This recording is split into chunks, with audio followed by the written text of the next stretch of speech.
தமிழகம் எங்கும் கிளைகள் கொண்ட Annamalai institute of hotel management and hospital management படிப்பில் சேர்வதற்கான அட்மிஷன் நடைபெறுகிறது. ஆச்சி கொழுக்கட்டை மாவு வந்தாச்சு. ஆச்சி கொழுக்கட்டை மாவிற்கு கொழுக்கட்டை அச்சை கேட்டு வாங்குங்கள். நீங்க ஒரு சோழசேனை அப்படிங்கிற ஒரு அமைப்பை வச்சிருக்கீங்க. எதற்காக இந்த அமைப்பை உருவாக்குனீங்க? முதல்ல சோழசேனை என்னெல்லாம் பண்றீங்க? சோழசேனை அமைப்பு 2018 உருவாக்கப்பட்ட ஒரு அமைப்பு. இதற்கான ஈர்ப்பு பார்த்தீங்கன்னா பொன்னியின் செல்வன் புதினம். அதை படிக்கும்போது பார்த்தீங்கன்னா நம்ம பிறந்த மண் நாகப்பட்டினம், வேதாரண்யம், இதை பற்றின தகவல்கள்லாம் அந்த புத்தகங்களில் வரும்போது நம்ம அப்படியே சோழ வரலாற்றுடைய நம்ம ஒன்றிணைஞ்சு பயணிக்க ஆரம்பிச்சிருவோம். அது ஒரு மிகப்பெரிய உந்துதலாக இருந்துச்சு. இப்போ நம்ம வருஷத்துக்கு 365 நாள், ராஜராஜருடைய காலத்தில் 360 நாள். ஸோ 360 × 150 54,000 வாழைப்பழங்கள் இந்த நைவேத்தியமா பிள்ளையாருக்கு படைக்கணும் அப்படிங்கிறது ராஜராஜருடைய அரசாணை. அப்படிங்கிற கல்வெட்டை நம்ம பார்க்குறோம். ஏன் அது நடக்காமல் போயிடுச்சு, ராஜராஜா சொல்லிட்டு போயிருக்காரு, இது ஏன் நடக்காமல் இருக்கு அப்படிங்கிற ஒரு கொஸ்டின் மார்க்கில் தான் சோழசேனையுடைய நோக்கம் விரிவடைஞ்சிச்சு. அங்கே தான் விரிவடைஞ்சிச்சு. ஸோ அதுலேருந்து பார்த்தீங்கன்னா நம்ம இந்த கல்வெட்டுகளில் ராஜராஜர் சொல்லிட்டு போன சில இந்த மாதிரி நிபந்த விஷயங்களை எடுத்துட்டு அதை எங்கள் அமைப்பில் இருக்கிற நண்பர்கள் மூலமாக சேர்ந்து அதை நடைமுறைக்கு கொண்டு பண்ணிட்டு இருக்கோம். அண்ணாமலை அவர்கள் பிரதமர் வருவதற்கு முதல் நாள் ஒரு பேட்டி கொடுக்குறாரு ஒரு ஊடகத்துக்கு. அதுல ராஜராஜ சோழனுக்கும் ராஜேந்திர சோழனுக்கும் பிரம்மாண்ட சிலை அமைக்க வேண்டும் அப்படிங்கிற ஒரு கோரிக்கையை பிரதமருக்கு வச்சிருந்தாரு. ஸோ மறுநாள் பிரதமர் இந்த அறிவிப்பை கொடுத்திருந்தாரு. குறிப்பாக இந்த பிரதமர் அறிவிப்புக்கு பின்னாடி உங்களுடைய கான்ட்ரிபியூஷன் எதுவும் இருக்கா? அதை எப்படி ஃபுல்லாக கிளைம் பண்ணலாமான்னு தெரியல. பட் ஆனால் எப்படி இது நடந்துச்சுங்கிற விஷயத்த நான் விளக்குறேன். அண்ணாமலை அண்ணனுடைய ஒரு முயற்சியில் கண்டிப்பாக இருக்குது. அதை நான் அக்செப்ட் பண்ணி தான் ஆகணும்.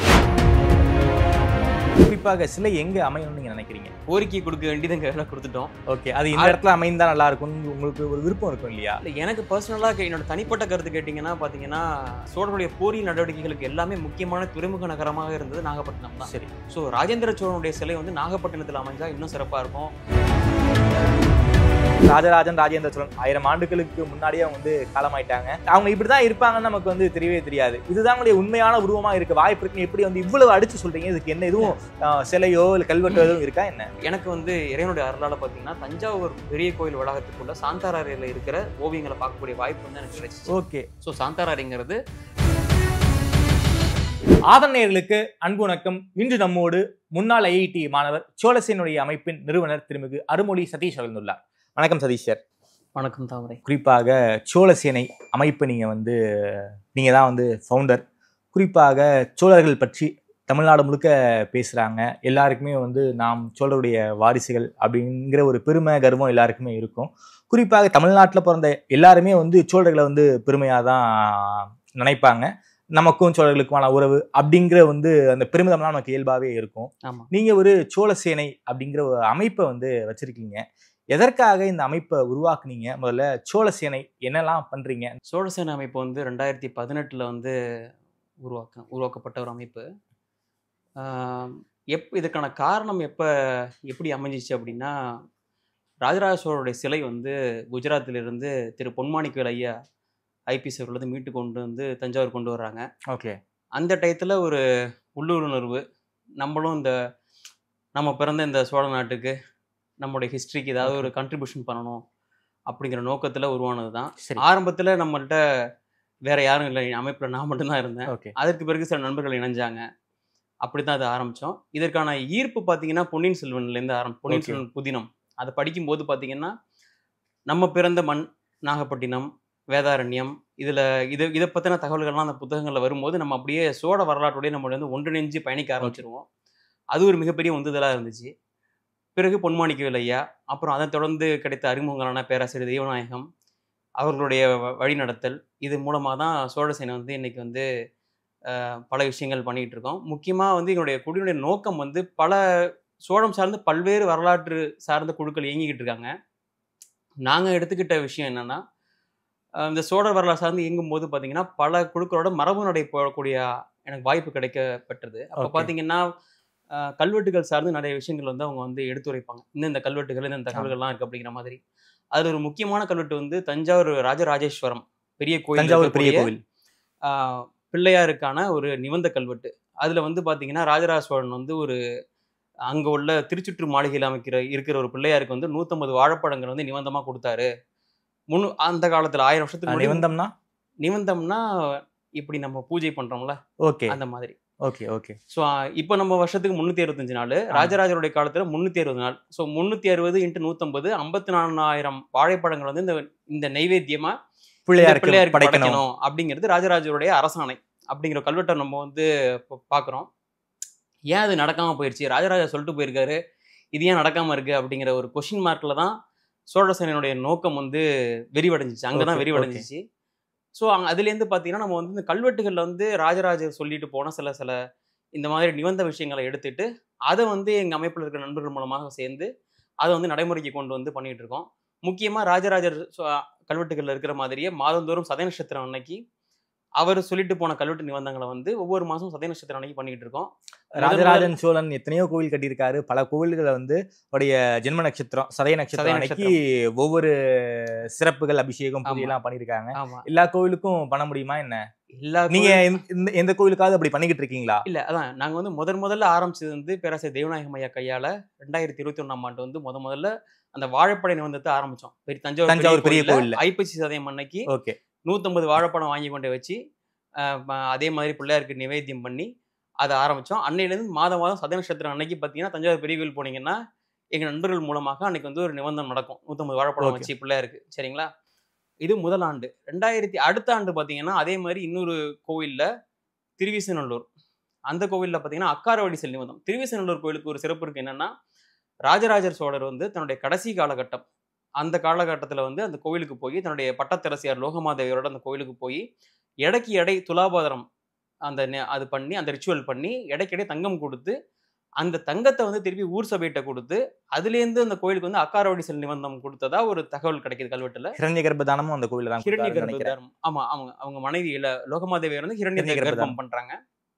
ஸோ அந்த தகவல் கிடைச்சதுலேருந்து என்ன பண்றோம், அதே மாதிரி மாதந்தோறும் சதய நட்சத்திரம் அன்னைக்கு வந்து நம்ம வந்து அந்த கோவில்ல அக்காரவடி செல் நிபந்தம் பண்ணிட்டு இருக்கோம். அதாவது சக்கரை பொங்கல் நிபந்தம் பண்றோம். நீங்க அந்த கோயிலுக்கு போனீங்கன்னா அங்கே சிவாச்சாரியர் மூலமா அவங்களே நிவேத்தியம் பண்ணி அவங்க பண்ணுவாங்க. அதே மாதிரி பார்த்தீங்கன்னா மறுவருடம் ஒவ்வொரு வருஷமும் சதய நட்சத்திரம் அன்னைக்கு நம்ம வந்து ஒரு நிபந்தத்தை வந்து மீட்டு கொண்டு வந்துட்டு இருக்கோம். எல்லா கோயிலையும் பண்ண முடியுமான்னு கொஸ்டின் கேட்டீங்க. அது பண்றதுக்கான வாய்ப்பு வந்து இறைவன் அருளணும் முதல்ல. ஓகே. ஸோ எங்களால முடிஞ்ச அளவுக்கு எங்களால் எந்தெந்த கோயில்கள் எல்லாம் எந்தெந்த மாதிரி நிபந்தங்கள்லாம் மீட்டுருவாக்கம் பண்ண முடியுமோ அதெல்லாம் நாங்கள் பண்ணிட்டு இருக்கோம். அடுத்து சோடமாதேவின்னு சொல்லிட்டு ஒரு கோவில் திருச்சி பக்கத்துல, திருச்சி திருவெரும்பூர் பக்கத்துல ராஜராஜ சோழருடைய மகாதேவியா சோடமாதேவின்னு சொல்லிட்டு ராஜேஸ்வரர் கல்வெட்டுகளே குறிப்பிடப்பட்டிருப்பாங்க. அவங்க பேர்லேயே ஒரு கிராமம் இருக்கு சோடமாதேவின்னு சொல்லிட்டு. அந்த கோவிலுக்கு பார்த்தீங்கன்னா விளக்கரிக்கிறதுக்கு எண்ணெய் மாதந்தோறும் சதய நட்சத்திரம் அன்னைக்கு நண்பர்கள் திருச்சியில் இருக்கிற நண்பர்கள் மூலமாக அங்கே அந்த கோயிலுக்கு பண்ணிக்கிட்டு இருக்கோம். அப்புறம் வந்து கடந்த ஆண்டு வந்து சிதம்பரம் நடராஜர் கோயிலில் மாதந்தோறும் சதய நட்சத்திரம் அன்னைக்கு ஆடவல்லானுக்கு வந்து விளக்கரிக்கிறதுக்கு நெய் அது கொடுத்துக்கிட்டு இருக்கோம். ஸோ இந்த மாதிரி எங்களால் முடிஞ்சதை சின்ன கண்ட்ரிபியூஷன். இது எப்படின்னா இது ஏன் பண்றோம் அப்படின்னா இது ஒரு செல்ஃப் சாட்டிஸ்ஃபேக்ஷன். ராஜராஜன் சோழன் செய்த இந்த கோயிலுக்கு செய்த இறைப்பணிகளை நீங்க தொடர்ந்து செஞ்சுக்கிட்டு இருக்கீங்க. சோழசேனை மீட்டுருவாக்கம் பண்ணி தொடர்ந்து செஞ்சுக்கிட்டு இருக்கோம். அதுல என்னன்னா ஒரு மிகப்பெரிய பாக்கியம் என்னன்னு நான் கருதுறேன் அப்படின்னா, ஒருத்தர் வந்து நீங்க சோழருடைய கல்வெட்டுகளை நீங்க பாத்தீங்கன்னா தெரிஞ்சிருக்கும். அங்க பாத்தீங்கன்னா எக்ஸாம்பிள் ஆனைமங்கல செப்பேடு இருக்குன்னு எடுத்துப்போமே. ஆனைமங்கல செப்பேட்டுல வந்து ஒரு வாசகம் வரும். என்னன்னா திருக்கைலாய மலையிலே சிவனுடன் பார்வதி இருக்கும் விளையாடி கொண்டிருக்கும் வரையிலும், திருப்பார்கடலில் திருமால் அறிவியல் கொண்டிருக்கும் வரையிலும், உலகத்திற்கு ஒரே ஒளியான சூரியன் இருக்கும் வரையிலும் சோழ வம்சம் இந்த பூமியை காக்கட்டும் அப்படின்னு ஒரு ஸ்லோகம் வரும். சரிங்களா? அதே மாதிரி நம்ம சொல்லிட்டு போற இந்த நிபந்தங்களை காப்பாத்தவங்களுடைய எப்படி சொல்றது, அவருடைய காலில் வந்து நான் தலையில ஏத்துப்பங்கிற மாதிரியான வாசகங்களும் அதை நான் சொல்ல எனக்கு கூச்சமா இருக்கு. அப்படிங்கிற விஷயங்கள்லாம் ராஜராஜ சொல்லிட்டு போயிருக்காரு. அப்படிங்கிறப்ப நம்ம ஏதோ ஒரு ஏரியில வந்து இந்த ஏதோ இடையூறும் பண்ணாம பண்ணிக்கிட்டு இருக்காங்களோ அவங்களுடைய பாதத்தை என் தலைமையில தாங்கிக்கிறேன் அப்படின்னு வந்து ராஜராஜ கல்வெட்டுல ஏதோ ஒண்ணு இருக்கு படிச்சிருக்கேன். அவங்க என்ன நினைக்கிறாங்கன்னா ராஜராஜர் சோழருடைய காலத்துல அவர் என்ன நினைச்சிருக்கணும் அப்படின்னா, நான் கொடுக்குற நிபந்தம் என் காலத்தோட நின்று போக கூடாது, சூரிய சந்திரர் இருக்க வரைக்கும் தொடரணும் அப்படிங்கிறது அவருடைய விருப்பம். அதனாலதான் அந்த கல்வெட்டுல ஒரு டாக்குமெண்டேஷனா அவங்க பண்ணிட்டு போயிருக்காங்க. அப்படிங்கிறப்ப நம்ம அந்த விஷயத்தை எடுத்து மீட்டுருவாக்கம் பண்றப்ப நமக்கு ஒரு கனெக்ட், ராஜராஜா சொல்லிட்டு போன விஷயத்த நம்ம திருப்பி மீட்டுருவாக்கம் பண்ணி நடைமுறைக்கு கொண்டு வந்துட்டு இருக்கோம் அப்படிங்கிற ஒரு மன திருப்தி. அது ஒரு வரலாற்று தொடர்போட நமக்கு இருக்கிற ஒரு கனெக்டிங் பாயிண்ட். அது அதுல அவ்வளவுதான். சமீபத்துல பிரதமர் மோடி அவர்கள் கங்கை கொண்ட சோழபுரம் வந்திருந்தாரு. அங்கு ஒரு மிகப்பெரிய அறிவிப்பு ஒண்ணு வெளியிட்டு இருந்தாங்க. குறிப்பாக ராஜராஜ சோழனுக்கும் ராஜேந்திர சோழனுக்கும் ஒரு பிரம்மாண்ட சிலை அமைக்கப்படும்னு சொல்லியிருந்தாங்க. சோ அந்த பிரம்மாண்ட சிலை அமைப்பு அந்த உருவாக்கத்துக்கு அந்த பிரதமர் சொன்ன அறிவிப்புக்கு பின்னாடி சோழசேனை, அதாவது உங்களுடைய கான்ட்ரிபியூஷன், அதே போல நீங்க சொன்ன மாதிரியே தஞ்சாவூர் தமிழ்ச்சங்கத்துடைய தலைவர் பேராசிரியர் ஐயா தெய்வநாயகம் அவருடைய கான்ட்ரிபியூஷன்லாம் இருப்பதாக ஒரு தகவல் அதை வந்து நானும் வெரிஃபை பண்ணேன். அண்ணாமலை அவர்கள் வரைக்கும் நீங்க வந்து இந்த விஷயத்தை கொண்டு போய் இதற்கான வந்து முன்முயற்சியை பண்ணீங்கன்னு கேள்விப்பட்டோம். ஏன்னா அண்ணாமலை அவர்கள் பிரதமர் வருவதற்கு முதல் நாள் வந்து ஒரு பேட்டி ஒன்று கொடுக்குறாரு ஒரு ஊடகத்துக்கு. அதுல ராஜராஜ சோழனுக்கும் ராஜேந்திர சோழனுக்கும் பிரம்மாண்ட சிலை அமைக்க வேண்டும் அப்படிங்கிற ஒரு கோரிக்கையை வந்து பிரதமருக்கு வச்சிருந்தாரு. ஸோ மறுநாள் வந்து பிரதமர் இந்த அறிவிப்பை கொடுத்திருந்தாரு. இந்த செயினையெல்லாம் லிங்க் பண்ணி பார்க்கும்போது அதற்கு பின்னாடி நீங்கள்லாம் இருப்பதாக தகவல். குறிப்பாக இந்த பிரதமர் அறிவிப்புக்கு பின்னாடி உங்களுடைய கான்ட்ரிபியூஷன் எதுவும் இருக்கா?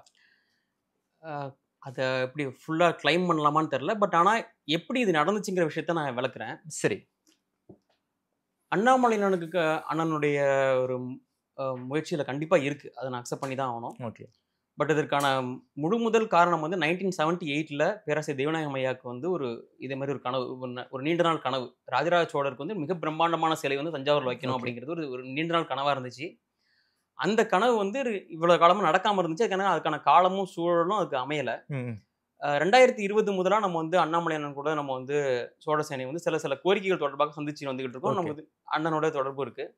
அப்படிங்கிறப்ப நம்ம இந்த ஃபார் எக்ஸாம்பிள் ஆனைமங்கல செப்பேடு மீட்பு, நாகப்பட்டினம் துறைமுகத்துக்கு வந்து ராஜராஜ சோழனுடைய பெயர் சூட்டணும் அல்லது ராஜேந்திர சோழனுடைய பெயர் சூட்டணும். ஏன்னா அதுதான் நாகப்பட்டினம் ஒரு போரியல் துறைமுகமாக நாகப்பட்டினம் இருந்துச்சு. ஸோ அதுக்கு வந்து ராஜேந்திர சோழனுடைய பெயரோ ராஜேந்திர சோழனுடைய பெயரோ வைக்கணும் அப்படிங்கிற கோரிக்கைகள் தொடர்பாக செம்பியன் மாதேவி சிலை மீட்பு, இது மாதிரி பல கோரிக்கைகள் வந்து தொடர்ச்சியாக முன்வச்சுக்கிட்டே இருக்கும். அதுல ஒரு ஒன் ஆஃப் த கோரிக்கையா வச்சுதான் ராஜராஜ சோழனுக்கும் ராஜேந்திர சோழனுக்கு மிகப்பெரிய அளவுல சென்ட்ரல் கவர்மெண்ட் செலவு வைக்கணும் அப்படிங்கிறது. அதற்கான முயற்சிகள் வந்து கடந்த 4-5 ஆண்டுகளாகவே தொடர்ச்சியா பேசிட்டு வந்துட்டு இருக்கோம். பட் அது நெருங்கி வந்ததுக்கான சூழல் இப்பதான் அமைஞ்சிருக்கு. இடையில வந்து நம்ம தஞ்சாவூர் வந்தப்ப எண் மக்கள் யாத்திரைக்காக அண்ணா வந்திருந்தப்போ பாத்தீங்கன்னா பேராசிரியர் தெய்வநாயகம் ஐயாவும் அண்ணனும் சந்திச்சாங்க தஞ்சாவூர்ல. அப்போ ஒரு 40 நிமிடங்கள் சம்பந்தமா சோழம் சார்ந்து பல்வேறு விஷயங்கள் 2 பேருமே பேசினாங்க. சோழர் வரலாறு சார்ந்து பல சந்தேகங்களை வந்து அண்ணன் கேட்டாங்க. அப்புறம் வந்து மோடி அவர்களுக்கு வந்து சோழர்கள் மேல எவ்வளவு தூரம் ஒரு ஈர்ப்பு இருக்கு அப்படிங்கிற விஷயத்தையும் பகிர்ந்துக்கிட்டாங்க. ஸோ அப்பயும் ராஜராஜ சோழனுக்கு மிகப்பெரிய சிலை வைக்கணுங்கிற விஷயம் வந்து விவாதிக்கப்பட்டது. அப்புறம் அதை வந்து ஒரு எப்படி சொல்றது, இது வந்து அண்ணாமலை அண்ணன் மூலமாக, அப்புறம் உச்சநீதிமன்ற நீதிபதி திரு ஆர் மகாதேவன் மூலமாக, அப்புறம் வந்து எஸ்ஆர்எம் பல்கலைக்கழக நிறுவனர் பாரிவேந்தர் ஐயா மூலமாக, அவர் மூலமாக, இப்படி பல சேனல்கள் மூலமாக வந்து பிஎம்ஓ ஆஃபீஸ்க்கு வந்து பலதரப்பட்ட கடிதங்கள் மூலமாக, அறிக்கைகள் மூலமாக வந்து இந்த விஷயங்கள் புஷ் பண்ணிட்டே இருந்தோம். பட் அண்ணாமலை அண்ணன் மூலமா டைரக்டா நேரடியாக பிரைம் மினிஸ்டர் அதை கொண்டு போய் சேர்க்கக்கூடிய நிலையில அண்ணாமலை இருந்ததுனால அவங்க மூலமா இந்த விஷயம் வந்து சீக்கிரமா சாத்தியப்பட்டிருக்குங்கிறது தான் உண்மை. ஓகே. குறிப்பாக ஒரு பிரம்மாண்ட சிலை அறிவிப்புன்னு சொல்றாங்க. ஆமா. உங்களுடைய கனவு கோரிக்கை எல்லாம் நிறைவேறின ஒரு திருப்தி இருக்கா உங்களுக்கு? எதிர்பாராத ஒரு முதல் வெற்றி. சரி, இதை யாருமே எதிர்பார்க்கல. இவ்வளவு சீக்கிரம் வந்து இப்போ ஒரு முயற்சி பண்ணிட்டு இருக்கோம், ரொம்ப நாளா பேசிட்டு இருக்கோம். அந்த அறிவிப்பு கங்கை கொண்ட சோழபுரத்துக்கு வந்து பாரத பிரதமர் வந்து நேரடியாக அந்த நிகழ்வுலயே அறிவிக்கிறாங்கிற விஷயம் யாருக்குமே தெரியாது. அதை யாரும் எதிர்பார்க்கல. அப்படிங்கிறப்ப அறிவிப்பு கொடுத்ததற்கு முதல்ல நம்ம வந்து ஒட்டுமொத்த தமிழ் சமூகம் சார்பாகவும் சரி, உலகளாம் வாழக்கூடிய தமிழர்கள் சார்பாகவும் நம்ம மிகப்பெரிய நன்றி தெரிவிக்கணும். குறிப்பாக சிலை எங்க அமையணும்னு நீங்க நினைக்கிறீங்க? இல்ல, இது வந்து கோரிக்கை கொடுக்க வேண்டியது எங்க வேலை கொடுத்துட்டோம். அது இந்த இடத்துல அமைந்தா நல்லா இருக்கும் உங்களுக்கு ஒரு விருப்பம் இருக்கும் இல்லையா? இல்ல, எனக்கு பர்சனலா என்னோட தனிப்பட்ட கருத்து கேட்டீங்கன்னா பாத்தீங்கன்னா, ராஜராஜருக்கு தஞ்சாவூர்ல, ராஜேந்திரனுக்கு கங்கை கொண்ட சோழபுரம் வைக்கிறது தான் கவர்மெண்டோட பிளானா இருக்கும்னு நினைக்கிறேன். பட் நாகப்பட்டினம் வந்து என்னுடைய சொந்த ஊரு. பட் நாகப்பட்டினம் வந்து சொந்த ஊரை தாண்டி தெற்காசியால சோழருடைய போரியல் நடவடிக்கைகளுக்கு எல்லாமே முக்கியமான துறைமுக நகரமாக இருந்தது நாகப்பட்டினம் தான். சரி. ஸோ ராஜேந்திர சோழனுடைய சிலை வந்து நாகப்பட்டினத்தில் அமைஞ்சா இன்னும் சிறப்பாக இருக்கும். முக்கியமாக நாகப்பட்டினத்தில் வாழக்கூடிய மக்களுக்கு வந்து ஒரு மிகப்பெரிய ஒரு அவேர்னஸ் கிரியேட் பண்ணுற மாதிரி. ஏன்னா நாகப்பட்டினம் பார்த்தீங்கன்னா, நீங்கள் ஆனைமங்கல செப்பேட்டிலே திருப்பி நான் கோட் பண்ணுறேன்னு நினைக்க வேண்டாம். திருப்பி அதில் பார்த்தீங்கன்னா உலகத்தின் திலகமாக திகழக்கூடிய நாகப்பட்டினம் பட்டினத்து கூட்டம் அப்படின்னு மென்ஷன் பண்ணுவாங்க. சரி. ஸோ உலகத்துக்கே திலகமாக இருந்த பகுதியில வந்து ராஜேந்திர சோழனுடைய சிலை இருந்தா நல்லா இருக்கும் என்னுடைய தனிப்பட்ட கருத்து. பட் கவர்மெண்ட் என்ன முடிவு எடுக்க போறாங்க? குறிப்பாக நீங்க இதே போல பல்வேறு கோவில்களுக்கு வந்து நீங்க வந்து பல்வேறு இறை சார்ந்த உதவிகளை பண்ணிக்கிட்டு இருக்கீங்க. வேற என்ன பிளான்ஸ் வச்சிருக்கீங்க? குறிப்பாக ஆனைமங்கல செப்பேடை பத்தி நீங்க நிறைய சொல்றீங்க. ஆனா ஆனைமங்கல செப்பேடு நம்ம தமிழ்நாட்டுல இல்ல, அது வந்து நெதர்லாந்துல இருக்கு. சோ அதற்கு கொண்டு வருவதற்கான முயற்சிகள்லாம் எதுவும் நடக்க வாய்ப்பு இருக்கா? மீண்டு வருமா? வாய்ப்பு இருக்கு. அதற்கான சின்ன ஒரு ஒலிக்கீட்டுன்னு தெரியுது. எப்படின்னா இது வந்து எப்படின்னா, இது திருப்பி சொல்றேன், இது வந்து எங்களுடைய ஒருவருடைய முயற்சி இல்ல தஞ்சாவூர் தமிழ் சங்கத்தினுடைய முயற்சி, சோழசேனுடைய முயற்சியும் இல்லாம பல்வேறு வரலாற்று குழுக்கள் வந்து ஆனைமங்கல செப்பேட்டை இந்தியா கொண்டு வரணும்னு ஏங்கிக்கிட்டு இருக்காங்க. சரிங்களா? அதுல நாங்களும் ஏங்கிக்கிட்டு இருக்கோம். ஸோ நாங்க என்ன பண்ணோங்கிற விஷயத்த நான் சொல்றேன். அருண் தம்புராஜ் சார் வந்து நாகப்பட்டினம் கலெக்டரா இருக்கக்கூடிய சமயத்துல வந்து நாங்க அவரை நேரடியாக சந்திச்சு இது மாதிரி ஓகே காப்பர் பிளேட்ஸ் இருக்கு, அது வந்து இப்ப மிஸ் ஆயிருச்சு, இது சம்பந்தமான விஷயங்களுக்கு அரசனுடைய உதவி வேணும்னு Okay, கேட்டப்ப okay, உடனே ஒரு எஸ்பிக்கு ஃபார்வர்ட் பண்ணாரு. ஃபார்வர்ட் பண்ணி உடனே ஒரு கீழ்வெள்ளூர் ஸ்டேஷனுக்கு போயிட்டு நான் டைரக்டா நானே போயிட்டு அங்க வந்து இது சம்பந்தமான எஃப்ஐஆர் பதியப்பட்டிருக்கா, ஆனைமங்கல செப்பேடு தொலைந்து போனதுக்கான எஃப்ஐஆர் டாக்குமெண்ட்ஸ் எதுவும் நம்மள்ட்ட இருக்கான்னு ஃபர்ஸ்ட் வெரிஃபிகேஷன் பண்ணோம். எஃப்ஐஆர் எதுவுமே பதிவாகல. ஓகே அவங்கள்ட்ட லாஸ்ட் 70 இயர்ஸ் டேட்டா தான் இருக்கு, அதுக்கு முன்னாடியே காணாம போச்சு. ஏன்னா ஏன்னா 200 வருஷத்துக்கு முன்னாடி காணாம போனது அது டச்சோ பிரிட்டிஷ் காலத்திலேயே காணாம ஆமா, போயிருச்சு. ஆமா. அதனால அவங்கள்ட்ட இல்ல.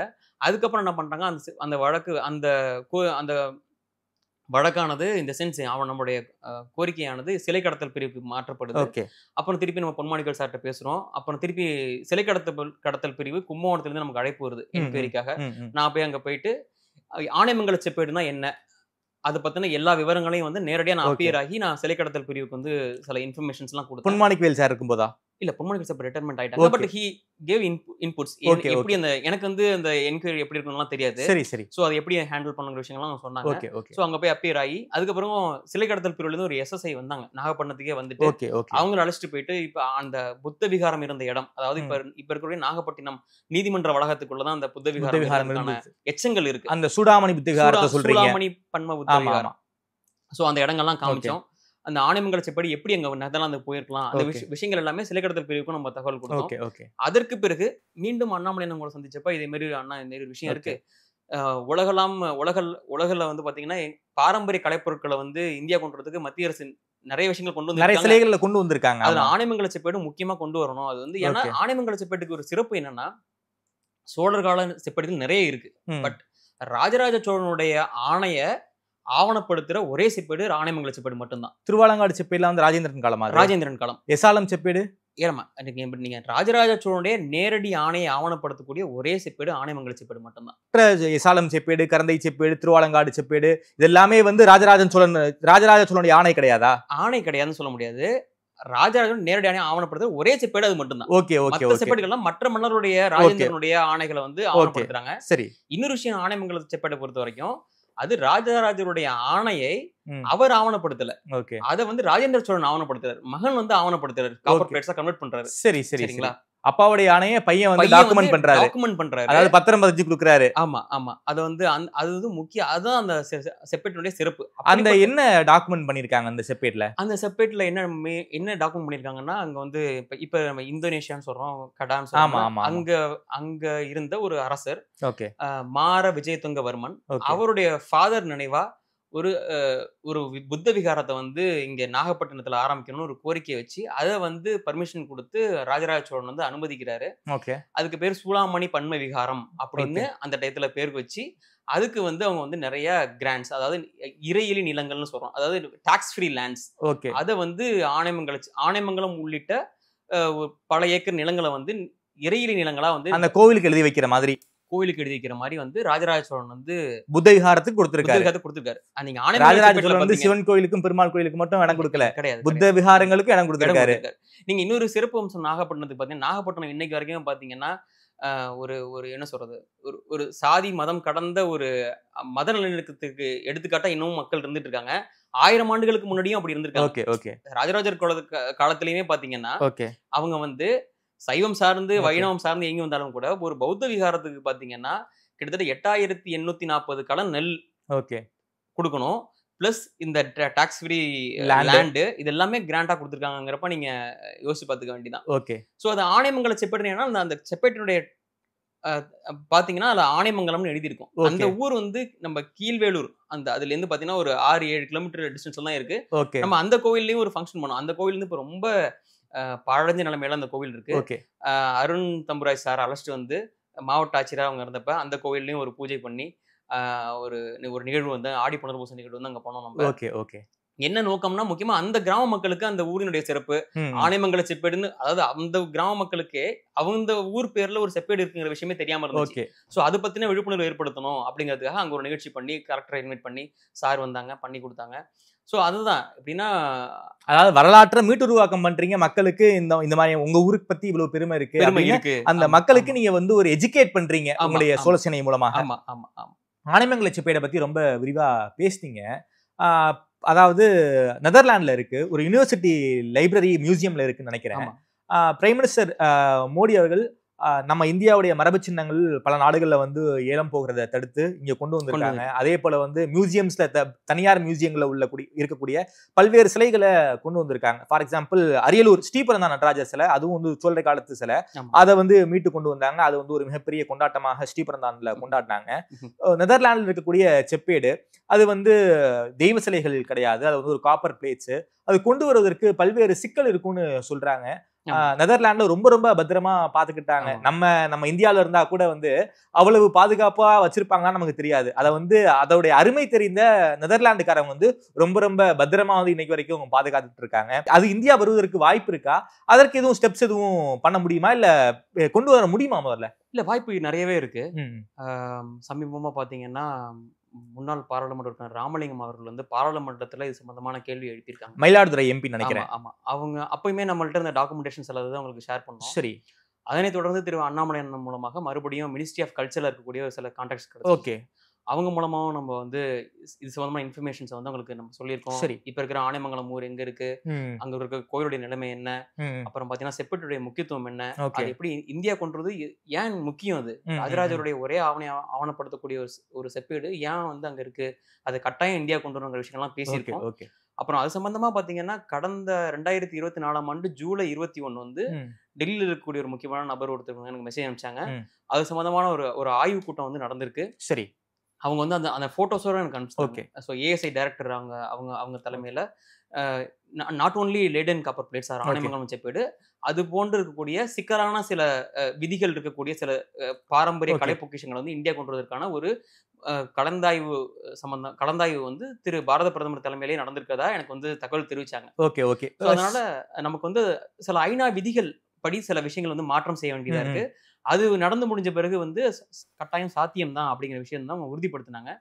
திருப்பி நம்ம எப்படின்னா ரிலே ரன் மாதிரி தான் நம்ம வந்து திருப்பி நம்ம எடுத்துட்டு ஓடிட்டே இருக்கணும். நம்ம ஆனைமங்கலம் செப்பேடு மாதிரி பல்வேறு சிலைகள் வந்து நம்ம வந்து வெளிநாடு மியூசியம்ல இருக்கு, அதெல்லாம் கொண்டு வருவதற்கு வாய்ப்பு இருக்கா? குறிப்பாக வேற என்ன சோழர்கள் சார்ந்த சிலைகள் வந்து வெளிநாடுகள்ல இருக்கு, அதை வந்து இந்தியாவுக்கு என்ன கொண்டு வரணும்னு நீங்க நினைக்கிறீங்க சார்? நிறைய விஷயங்கள் இருக்கு, நிறைய விஷயங்கள் மக்களுக்கே தெரியாம இருக்கு. எப்படின்னா இப்ப எங்களுக்கே சில விஷயங்கள் ரீசெண்டா தான் தெரியும், சரிங்களா? சோ அப்படிங்கிறப்ப இப்ப எங்க ஊர் பக்கத்துல செம்பியன் மாதேவின்னு ஒரு கிராமம் இருக்கு. சரி.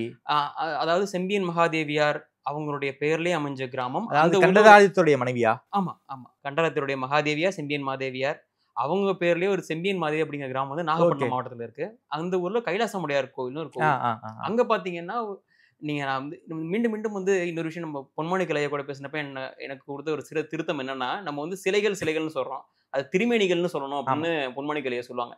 அதனால அங்க வந்து செம்பியன் மாதேவி அவங்களுக்கு ஒரு திருமேனி சிலை வந்து இருக்கு. அது காணாம போயிடுச்சு, கிட்டத்தட்ட 100 ஆண்டு ஆயிடுச்சு. அது இப்போ வந்து அமெரிக்கால வாஷிங்டன் டிசில ஒரு ஆர்ட் கேலரியில அந்த சிலை இருக்கு. அது கொண்டு வரணும். ஸோ இது மாதிரி நமக்கு தெரிஞ்ச விஷயங்கள் சில, தெரியாமல் இன்னும் பல கூட இருக்கலாம். பட் இது எப்படின்னா, இது ஒருத்தரால் தனிநபரால மட்டுமே இது வந்து சாத்தியப்படக்கூடிய விஷயம் கிடையாது.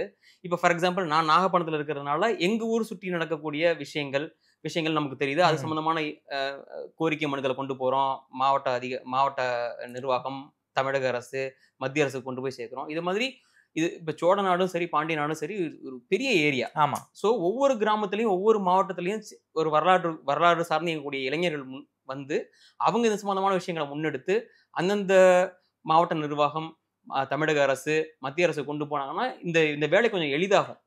ஒரு நபராலேயோ ஒரு குழுவாலேயோ தமிழ்நாடு முழுக்க உலகம் முழுவதும் இருக்கக்கூடிய சிலைகளை கொண்டு வருவது சாத்தியம் இல்லாத ஒன்று. ஒவ்வொரு மாவட்டத்திலையும் பல்வேறு வரலாற்று குழுக்களுடைய தேவை இன்னைக்கு வந்து இருக்கு. ஏன்னா அவ்வளவு கலைப்பொக்கிஷங்கள் வந்து மீட்டு கொண்டு வர வேண்டிய தேவை இருக்கு.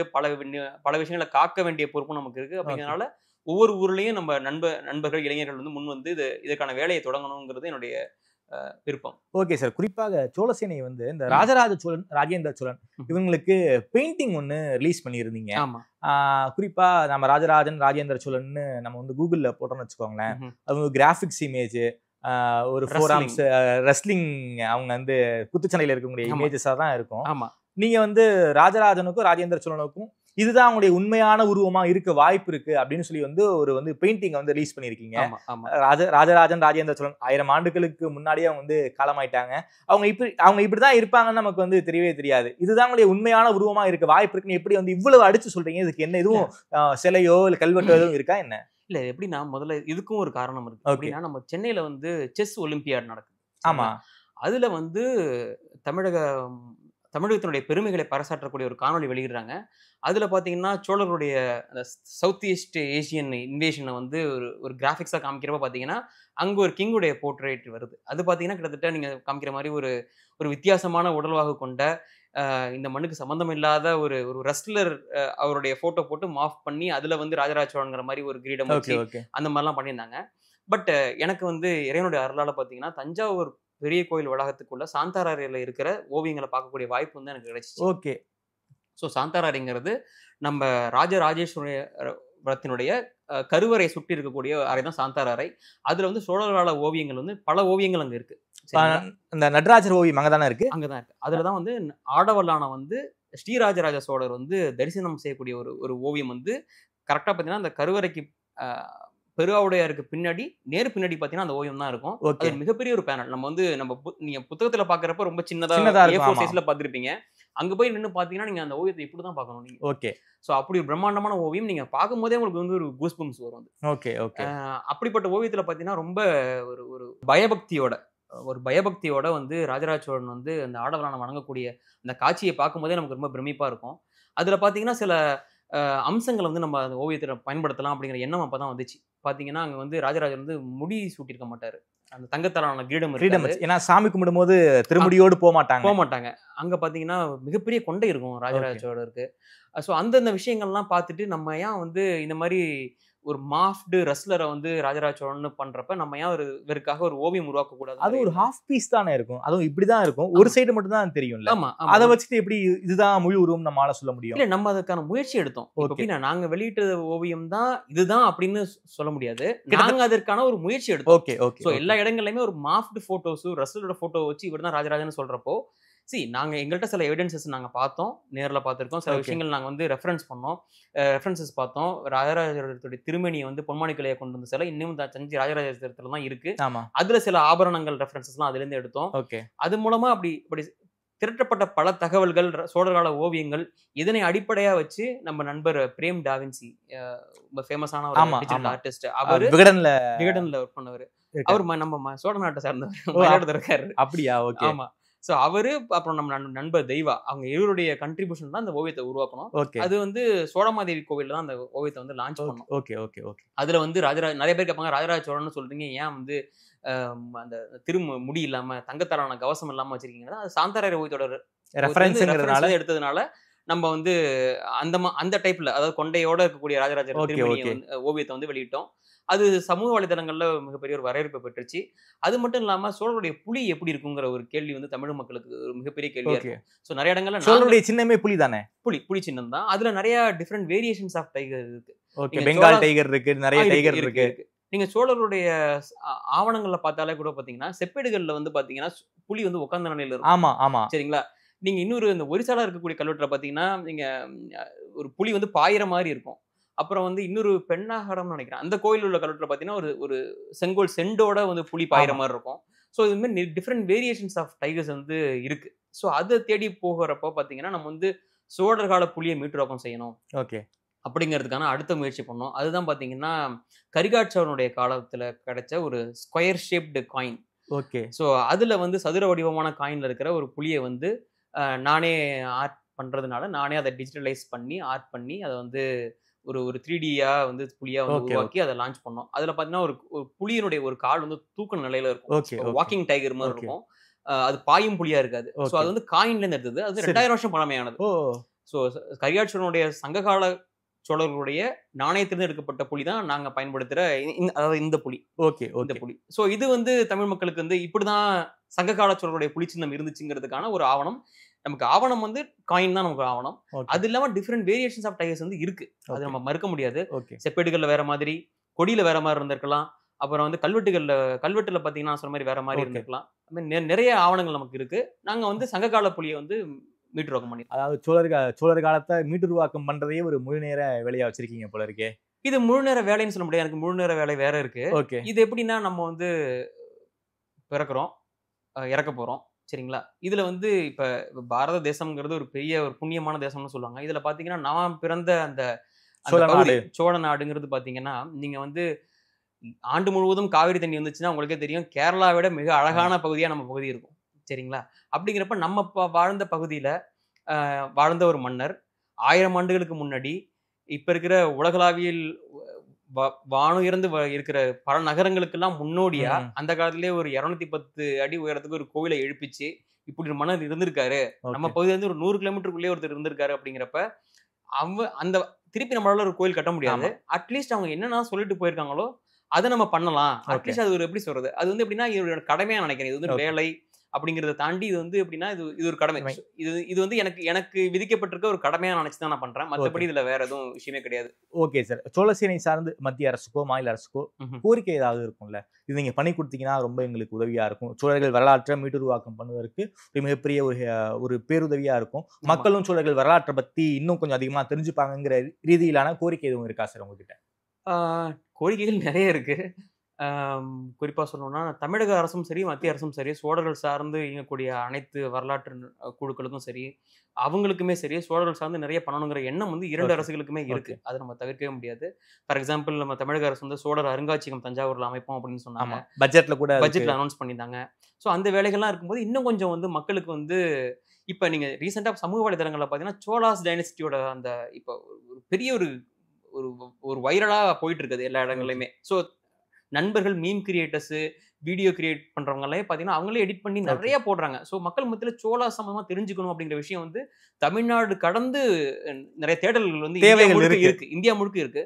அப்படிங்கிறப்ப தமிழக அரசும் மத்திய அரசும் இது சார்ந்து நிறைய விஷயங்கள் பண்ணணுங்கிறது நம்முடைய கோரிக்கை. குறிப்பா சோழர் அருங்காட்சியகம் நாகப்பட்டினத்துல தஞ்சாவூர்ல இந்த மாதிரி கேந்திர முக்கியத்துவம் வாய்ந்த நகரங்கள்ல வைக்கணும்.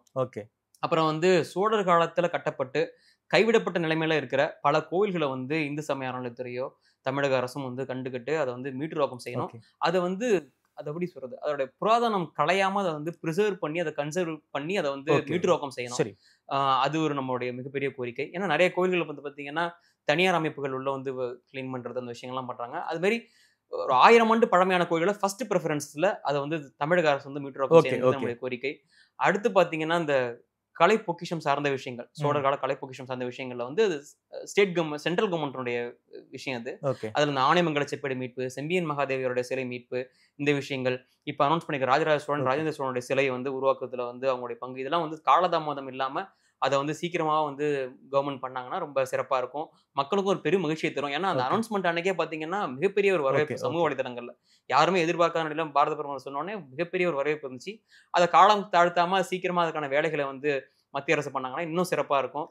மக்கள் வந்து ரொம்ப மிக நன்றியோட வந்து இரு அரசுகளையுமே பார்ப்பாங்க, தமிழக அரசையும் மத்திய அரசு. Okay sir. 1000 ஆண்டுகளுக்கு முன்னாடி சோழர்கள் விட்டு சென்ற பணிகளை வந்து உங்களால் முடிந்த அளவுக்கு பண்ணிக்கிட்டு இருக்கீங்க. இன்னும் பல்வேறு விஷயங்கள் வந்து நீங்க பண்ணணும். ஒரு கூடிதான் தேர்தலுக்கு. ஆமா. சோழர் காலத்தை மீட்டுருவாக்கம் பண்ணணும்னு நினைக்கிறீங்க. உங்களுடைய கனவுகள் ஆசைகள் எல்லாமே நிறைவேற வாழ்த்துக்கள். குறிப்பாக ஆனைமங்கல செப்பேடு இந்தியா திருமணம் உங்களை போல எனக்கும் அந்த ஆசை இருக்கு. இதை வந்து கேட்க வேண்டிய காதுகளுக்கு கொண்டு போய் சேர்ப்போம். விரைவில் ஆனைமங்கல செப்பேடு அதே போல உங்களுடைய கனவுகள் எல்லாம் நிறைவேற வாழ்த்துக்கள். நேரில் நேரம் கொடுத்து பேசியமைக்கு நன்றி. நன்றி தாமரை. நன்றி சிவா.